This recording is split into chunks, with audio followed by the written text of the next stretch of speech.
Vamos lá, vamos dar continuidade aqui, ainda tratando sim do tema tão importante, direito condominial. E nesse momento nós vamos começar a tratar da parte processual, as ações que podem surgir daí, de uma relação condominial.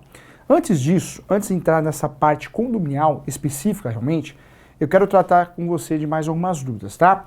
Outra dúvida que é muito comum é em relação à cobrança automática. Como assim, professor, a cobrança automática? Da multa, né? É possível tornar automática a multa para o condômino reiteradamente inadimplente? Ou seja, vai pagando multa automática? Não, tá? Segundo a jurisprudência, não pode existir uma cobrança automática. A multa ocorre com a falta de pagamento, né? Mas não uma multa automática. Multa automática seria porque o sujeito ele não vai pagar mesmo, já está inadimplente. Vamos fazendo uma multa automática. Isso não pode ocorrer. Tem que ser boleto por boleto, situação por situação, tá bom? Por isso, muitas vezes, a ação, sim, uma ação judicial, vai comportar a totalidade de débitos, o valor total que o condômino deve. Mas eu não posso cobrar de uma forma genérica, né? Administrativa genérica. Não, inadimplência por inadimplência, tá? Então também ficou batendo essa tecla, é muito importante tratar desse assunto. Outro detalhe também, tá? Outra pergunta também que parece o nosso material. O antissocial pode ser expulso? O condômino antissocial liga o som, né? 10 horas da noite ele liga o som alto, toca piano, toca guitarra, faz encrenca, pendura a cueca na varanda, calcinha na varanda, não sei, ou seja, é o antissocial. Pode ser expulso? Complicadíssima essa história, bem polêmica, hein?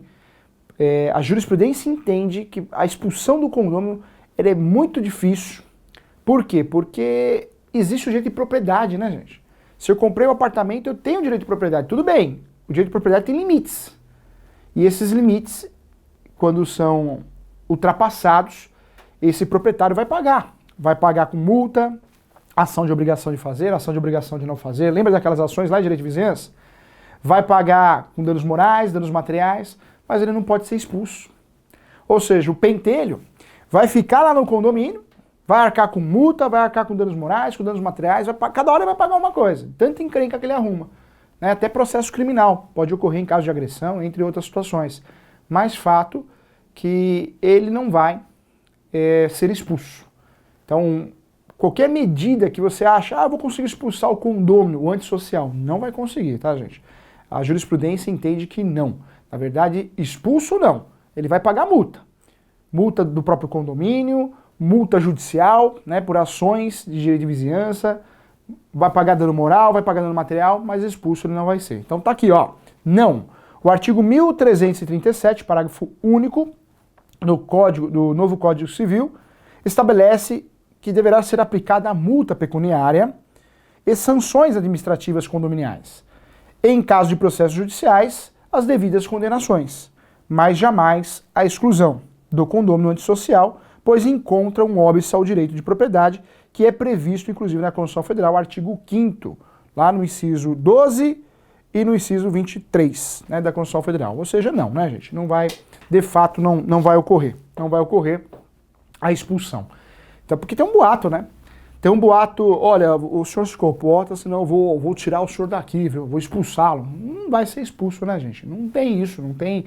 Tem até uma proteção dentro do artigo 1337, que é dentro dos artigos que vão tratar da relação condominial, que vai proteger, é direito de propriedade. Então, é importante de bater um papo sobre isso também, tá? Vamos lá, mais uma dúvida importante aqui.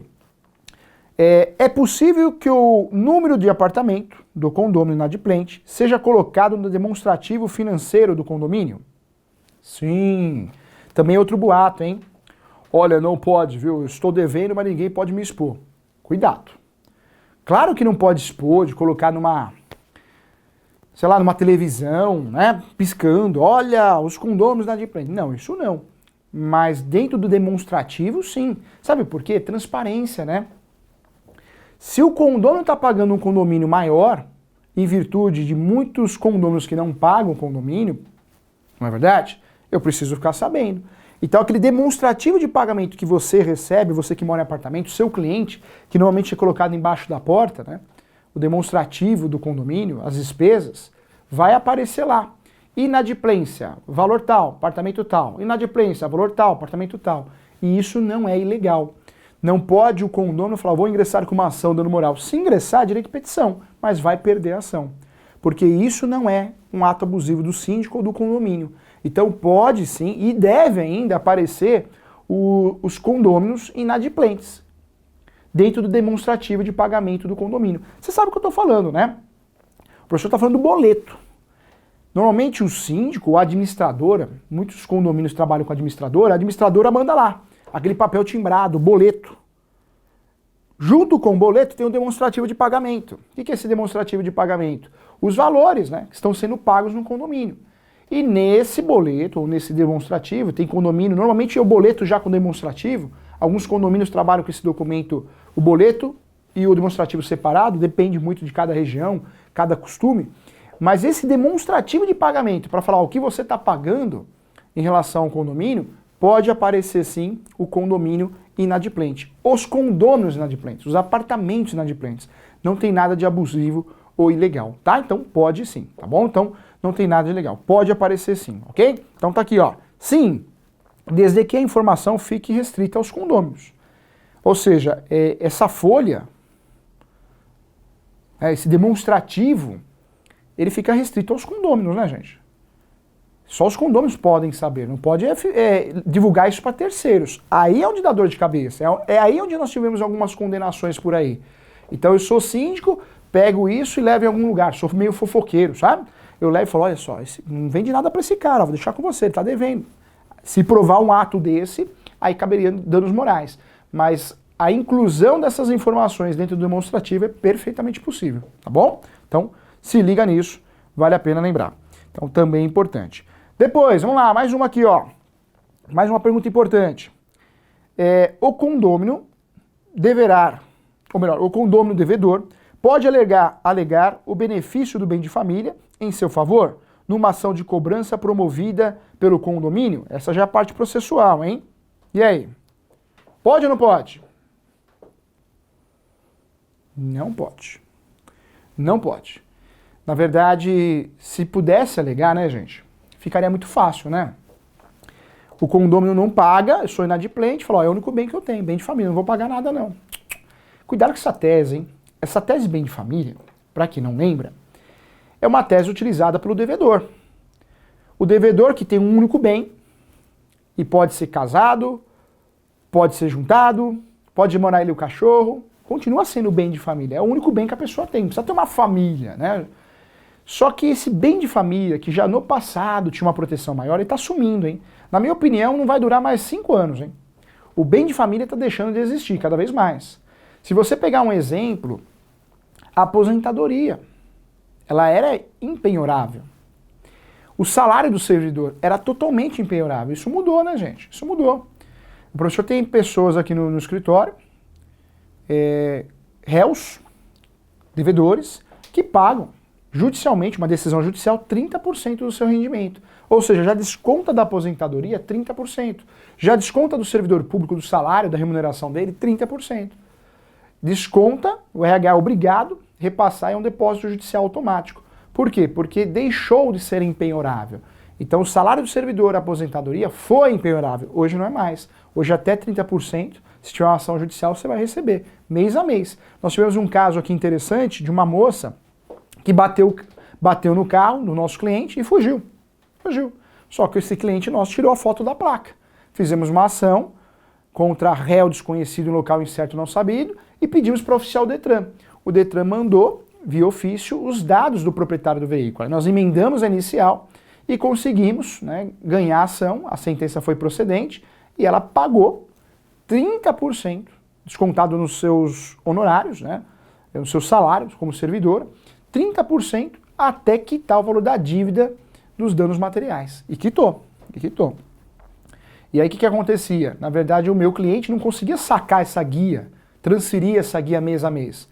O próprio cartório, o próprio magistrado organizou de fazer uma guia, para não fazer uma guia por mês, cada 5 valores juntados, né, descontados e juntados no processo, fazia uma guia. Então, cada 5 meses, o meu cliente ia lá e conseguia fazer o levantamento da guia de 5 parcelas que foram descontadas de 30%.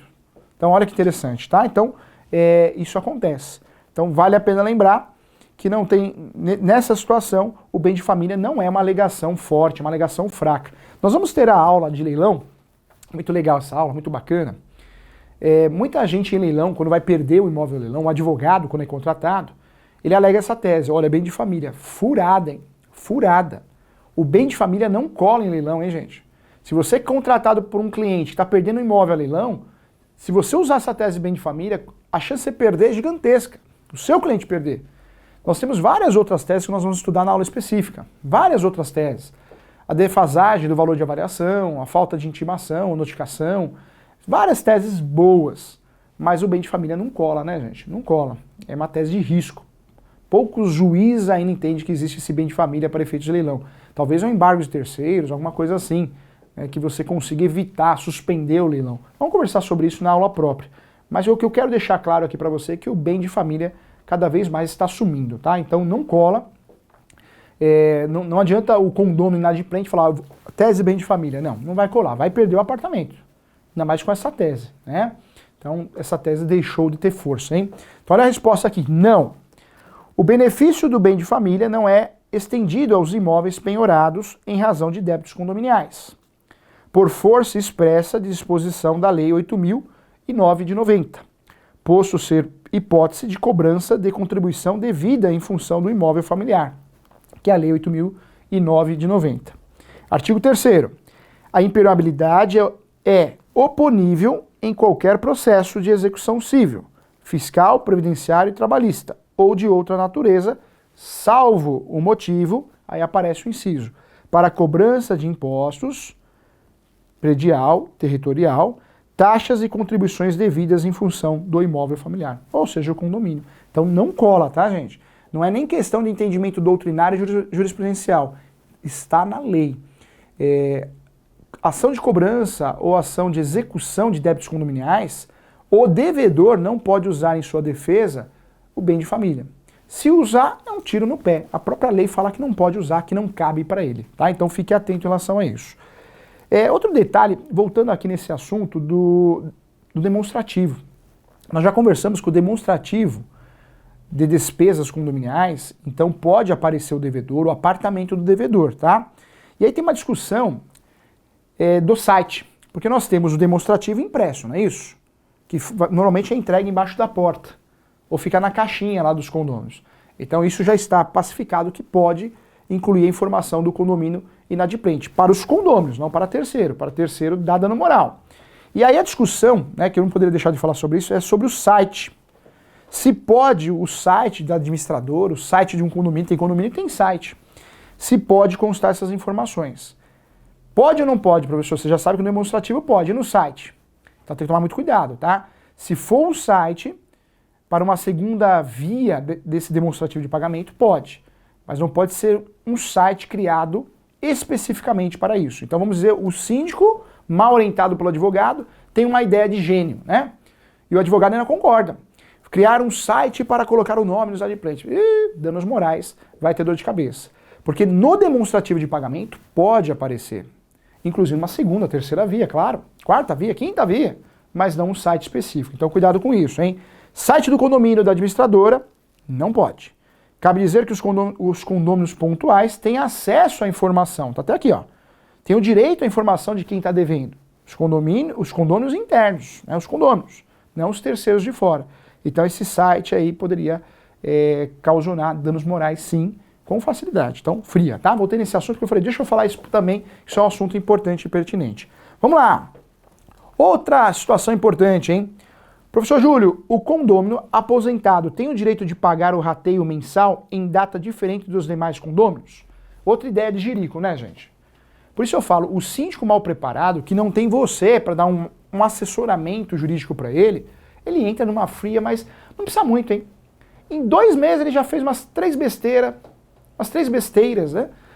Que podem impactar em ações e responsabilidades civis. É verdade. Uma besteira que é feita por alguns síndicos, por falta de conhecimento, falta de experiência e falta de ter um bom advogado ao seu lado, é sim desconto, por qualquer motivo. E tem síndico que cai nessa, né, gente? O senhor é aposentado, o senhor terá um desconto de 10%. Não existe isso. Condomínio eu estou lidando com o dinheiro dos outros, né, dos condôminos.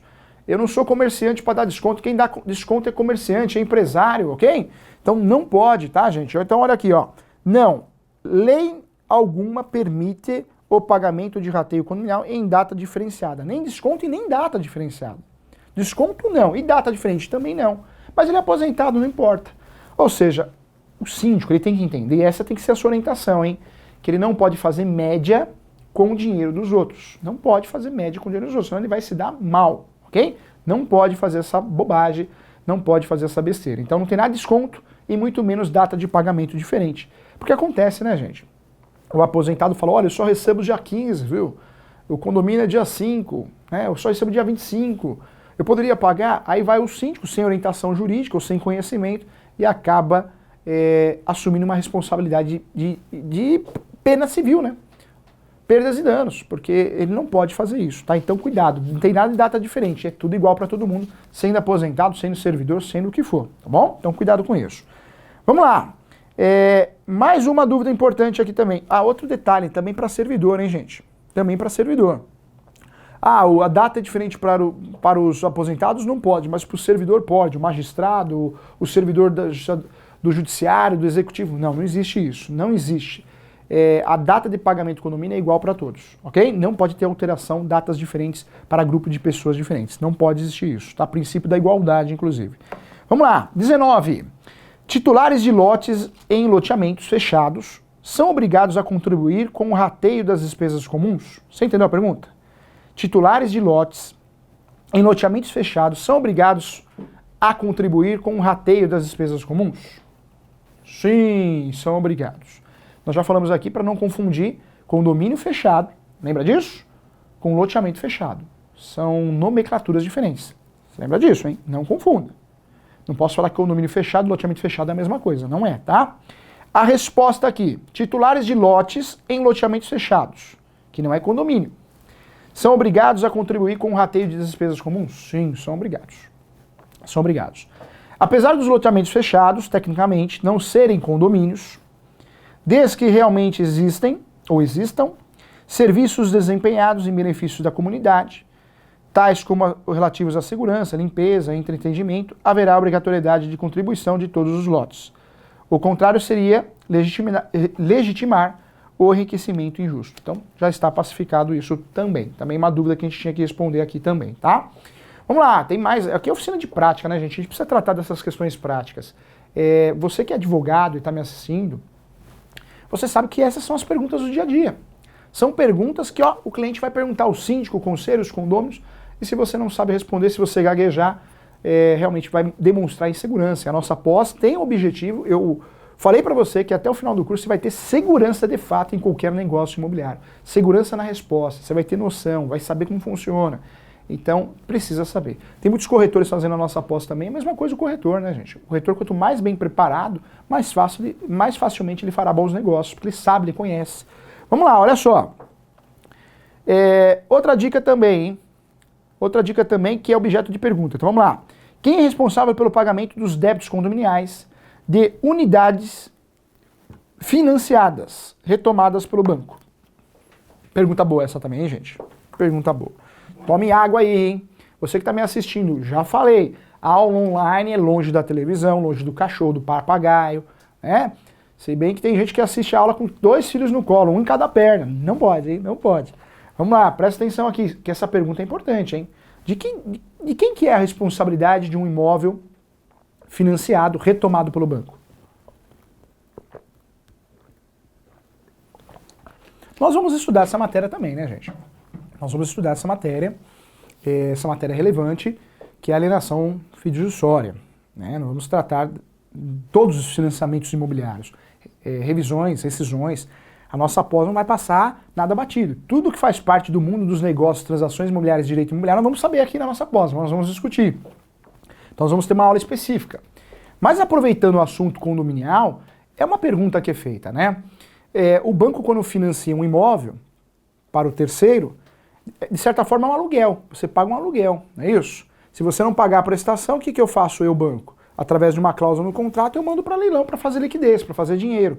Então, dentro desse raciocínio, é claro que quem vai pagar o condomínio, né, é o proprietário. Né? Então, essa é a regra, esse é o entendimento jurisprudencial. Vamos lá. Por força do artigo 1345 do novo Código Civil, é interessante que a natureza é próprio terreno. A dívida deve ser paga pelo condômino, ou seja, o proprietário. Se o banco for o proprietário, ele responde pelos débitos condominiais, ou seja, o banco vai ter que pagar. O professor prestou serviço para um banco, eu vou falar o nome, Bradesco. Sabe o que aconteceu? É engraçado, né, gente? Eu não sei, a coisa quando fica muito grande, ela fica mal feita. Por isso o sonho dessa pós aqui, que aconteceu, graças a você, agradeço muito, é um sonho que eu fico muito feliz. É uma pós mais artesanal, né, gente? É uma pós que a gente vai ter o encontro facultativo, vamos criar outros encontros, a ideia é que tem alguns encontros pela plataforma Zoom para interagir, alguns temas específicos. Ou seja, é uma pós artesanal, com amor e carinho, onde o meu compromisso com você e a escola é realmente discutir todos os assuntos de direito imobiliário. Quando a coisa fica muito grande, se perde, né? Se perde. Então, olha que interessante, o Bradesco, o professor prestou serviço para o Bradesco, poxa, ele não queria pagar, às vezes, 4 meses de condomínio.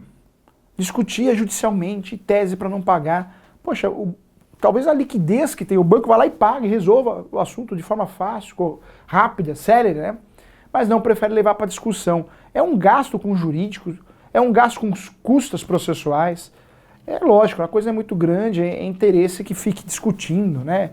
É muito esquisita as coisas, não tem lógica, né? O banco ele pode ganhar tempo com essas ações, mas na minha opinião não é inteligente isso. Porque o banco ele não vai ganhar tempo, ele vai ter despesa. Se o banco tem dinheiro com juros, o banco é um agiota legalizado, ele paga facilmente. Está pacificado o assunto, né, gente? A cota condominial é sim de responsabilidade do proprietário. Se o banco é o proprietário, próprio terreno, obrigação próprio terreno, ele tem que pagar. É engraçado, o professor prestando serviço para essa instituição financeira, o departamento jurídico exigia, né, que recorresse recurso em cima de recurso. Ou seja, muitas vezes a despesa das custas judiciais dos recursos eram maiores que o próprio débito. Porque a gente está falando de 3 meses, 2 meses. Complicado, né? O banco, muitas vezes, na minha opinião, não é uma estratégia dessa diretoria, uma estratégia inteligente. Aí você vai falar assim, mas dinheiro faz dinheiro. Enquanto não paga, o banco está emprestando esse dinheiro. Sim, concordo, dinheiro faz dinheiro, né? E o banco ganha dinheiro com dinheiro. Mas nesse caso não, ele não está ganhando dinheiro, ele está tendo despesa, né? Então é uma estratégia, na minha opinião, errada, né? Recorrer só por recorrer ganhar tempo. Eu acho que o pequeno empresário, o médio empresário, talvez ganhe tempo. Talvez seja realmente interessante. Agora o banco tem várias ações, não é melhor já fazer acordo, já pagar, já resolver? Né? Não sei. Gasta com jurídico, terceirizado, complicado. Então, fato é que está lá no artigo 1345, é de responsabilidade do proprietário. Obrigação próprio terreno. Isso aqui já está pacificado, tá? Inclusive, é o entendimento do Superior Tribunal de Justiça e muitos tribunais de justiça estaduais. Aqui, ó, aparece aqui, ó. É o que ilustra o julgado abaixo, oriundo do Superior Tribunal de Justiça. Condomínio, despesa, obrigação, próprio terreno. O adquirente de unidade condominial responde pelos encargos existentes junto ao condomínio, mesmo que anteriores à aquisição. Ou seja, eu assumi hoje o apartamento, porque você não pagou o financiamento imobiliário, mas você também não pagou o condomínio. Então eu assumo a obrigação daqui para frente, mas os 10 débitos condominiais, 10 condomínios que você não pagou, 11, 20, 30, eu também vou assumir. Esse é o entendimento do judiciário brasileiro, tá bom? Vamos lá, próximo aqui também tem a ver com processo, hein? Nós estamos tratando das perguntas, nós vamos entrar nas ações. Espera aí para você ver que legal. Mas ainda estamos tratando das perguntas, tratamos no primeiro momento das perguntas materiais e agora das perguntas processuais. São as perguntas que você, advogado que está me assistindo, vão fazer para você e você vai ter a resposta, tá? São perguntas que você vai ter que responder antes de fechar um contrato de assessoria jurídica com o condomínio, com o síndico, né? Então são perguntas que você tem que responder sim. Vamos lá, vamos juntos aqui, olha só. O síndico do condomínio pode impedir que o condomínio inadimplente alugue seu apartamento? Essa é a pergunta.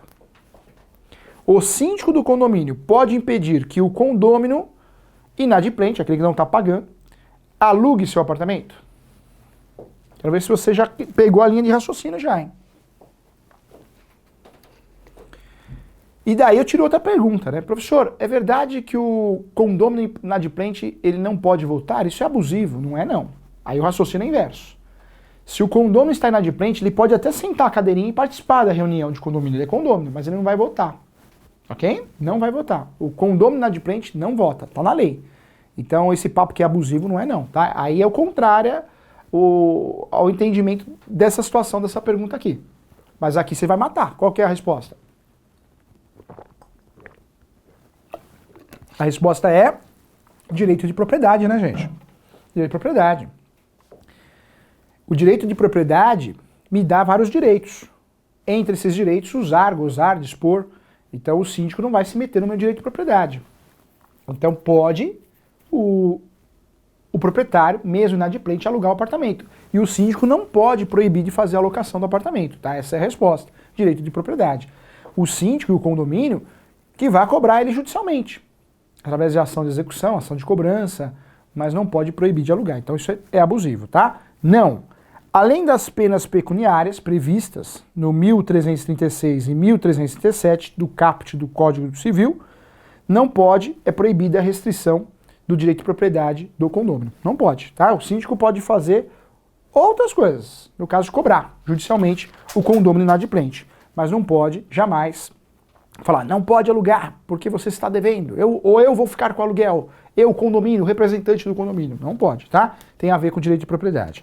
Próxima pergunta importante, é possível efetuar o pagamento do rateio mensal por meio de depósito na conta do condomínio? Você entendeu a pergunta? É possível efetuar o pagamento do rateio mensal por meio de depósito na conta do condomínio? O rateio mensal.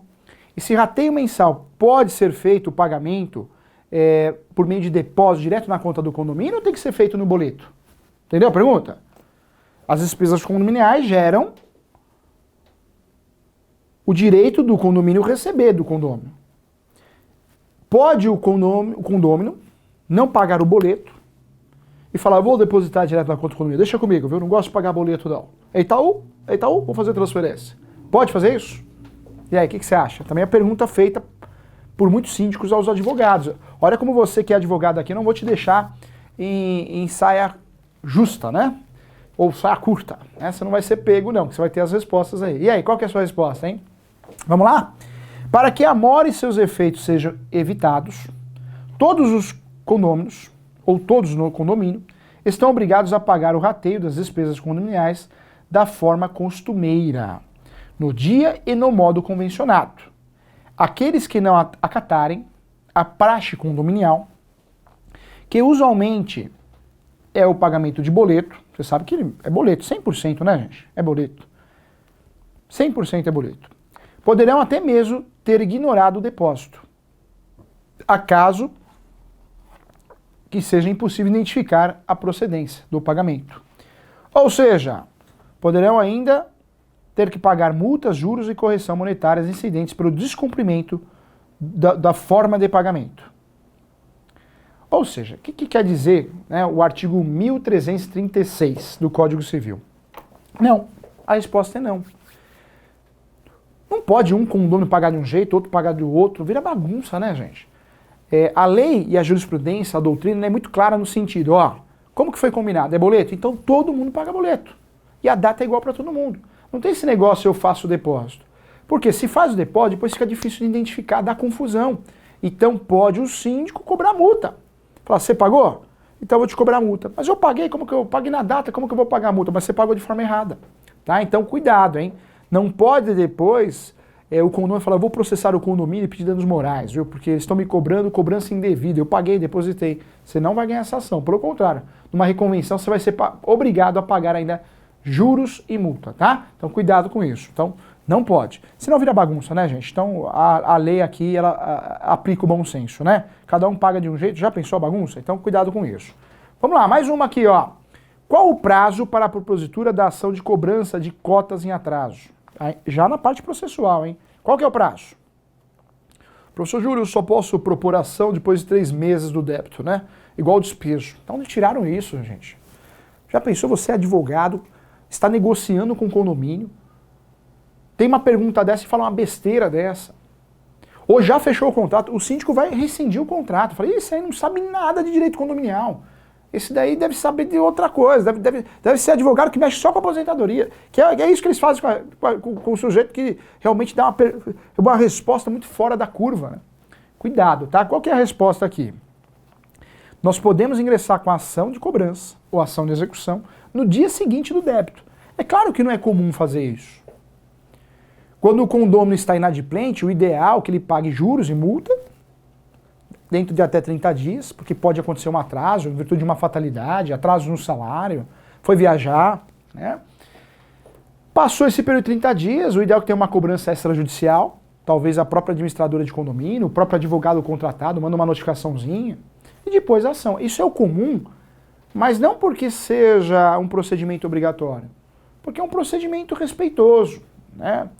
Mas o atraso implica, sim, no direito de ação do condomínio, representado pelo síndico, no dia seguinte, tá, gente? Então, olha só a resposta aqui, ó. A partir do momento que se descumpre a data do vencimento fixado para o pagamento das contribuições condominiais, a ação de cobrança pode ser proposta. Contudo, é inconveniente que seja feita de forma célere. Necessário, sim, por bom senso, fazer uma cobrança de forma amigável. Normalmente é feita em até 3 meses. Então, normalmente é feita por mera liberalidade, a tentativa de cobrança, né, amigavelmente, através de uma notificação, um e-mail, amigavelmente, até 3 meses. Mas não é que o condômino ou o síndico seja obrigado a fazer isso. Pode já ingressar com uma ação no dia seguinte, tá bom? Então, fique atento em relação a isso, tá? Vale a pena aqui. Por fim, vale lembrar que tem prescrição, né, gente? Se o síndico ficar dormindo no ponto, tem prescrição. Pergunto para você, qual que é o prazo prescricional para a dívida de condomínio? Você lembra? Quando a gente fala de prescrição, tá tudo lá no artigo 505 e 506 do Código Civil, hein, gente? Qual que é o prazo prescricional? Você lembra? Professor, 5 anos. Não. 5 anos. 5 anos eu estou falando de relação de consumo, hein? Aí outro me responde, 2 anos, professor. Não, 2 anos é trabalho. Opa, vai cair o estúdio aqui. 2 anos é trabalhista. 2 anos é trabalhista, né? O trabalhador, o funcionário, quando sai da empresa, ele tem 2 anos para processar a empresa, se não prescreveu. É chamada prescrição bienal e quinquenal que tem lá na trabalhista. Na relação de consumo, 5 anos. Débitos condominiais, a prescrição é de 10 anos, tá? Então vale a pena lembrar que é de 10 anos o prazo prescricional para a cobrança de dívidas contraídas junto ao condomínio, conforme artigo 505 do novo Código Civil, ok? Então, 10 anos, hein, gente? 10 anos. Então, 10 anos para receber. Lembrando que aqui, quando o prédio cobra o condomínio inadimplente, ele pode, inclusive, também pedir adjudicação. Eu tenho um apartamento que o condômino não pagou o condomínio, né? E esse apartamento tem o costume de fazer adjudicação. O prédio já tem 12 apartamentos. E engraçado que o prédio faz a adjudicação, né, isso é uma postura dos síndicos, e alugam, né, então geram receita. 12 apartamentos são do prédio. Olha que interessante. Então, vale a pena lembrar o prazo prescricional 10 anos aí, direito processual, hein? Vamos lá, eu espero você na próxima aula. Até já, até daqui a pouco.